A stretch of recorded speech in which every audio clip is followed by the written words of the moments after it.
कोल्हापुरी चप्पल की design copy करने का मामला बॉम्बे हाईकोर्ट तक पहुंच चुका है। इस मामले पर एक जनहित याचिका दायर की गई है, जिसमें नुकसान के लिए मुआवजे की मांग की गई है। इस याचिका जरिए प्राडा और कडुना केली से मुआवजे मांगे गए हैं। बॉम्बे हाईकोर्ट में भारतीय पारंपरिक डिजाइनों की सुरक्षा और अंतर्राष्ट्रीय कंपनियों द्वारा भौगोलिक संकेत यानी कि GI उत्पादों के उल्लंघन को रोकने के लिए याचिका दायर की गई है। जनहित याचिका में कहा गया है कि प्राडा का टोरिंग सैंडल संग्रह मिलान में भारत की कोल्हापुरी चप्पलों से प्रेरित है। अधिवक्ता गणेश हिंगमिरे ने यह याचिका दायर की है। अधिवक्ता गणेश हिंगमिरे ने वैश्विक फैशन ब्रांड्स की आलोचना करते हुए कहा कि ये brand brocade, block printing, bandhani, sharara और साड़ी जैसे पारंपरिक भारतीय डिजाइनों की नकल करते हैं।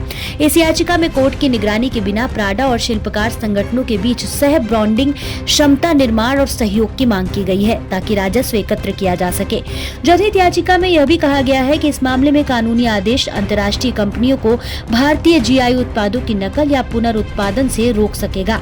Italian luxury fashion brand Prada ने अपने spring summer 2026 men's wear collection को कोल्हापुरी चप्पल जैसी सैंडल पेश की थी।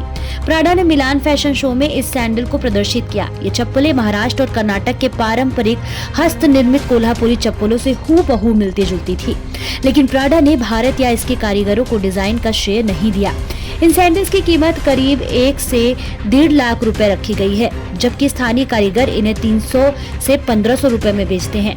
इसके बाद प्राडा का विरोध शुरू हुआ तो कंपनी ने 27 जून 2025 को महाराष्ट्र चैम्बर ऑफ कॉमर्स को पत्र लिखकर स्वीकार किया कि उनके सैंडल्स कोल्हापुरी चप्पल से प्रेरित है।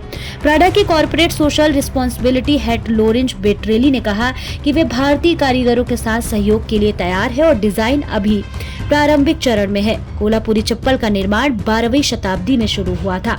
राजा बिज्जल और बसवन्ना ने इसे बढ़ावा दिया। छत्रपति शाहू महाराज के समय में इसका व्यवसायीकरण हुआ।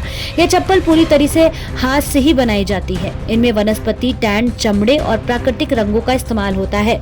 इसमें कील या सिंथेटिक सामग्री का उपयोग नहीं होता। यह चप्पल मुख्य रूप से महाराष्ट्र के कोल्हापुरी, सांगली, सतारा, सोलापुर और कर्नाटक के बेलगावी, बागलकोट, धारवाड़ जैसे क्षेत्रों में बनती है।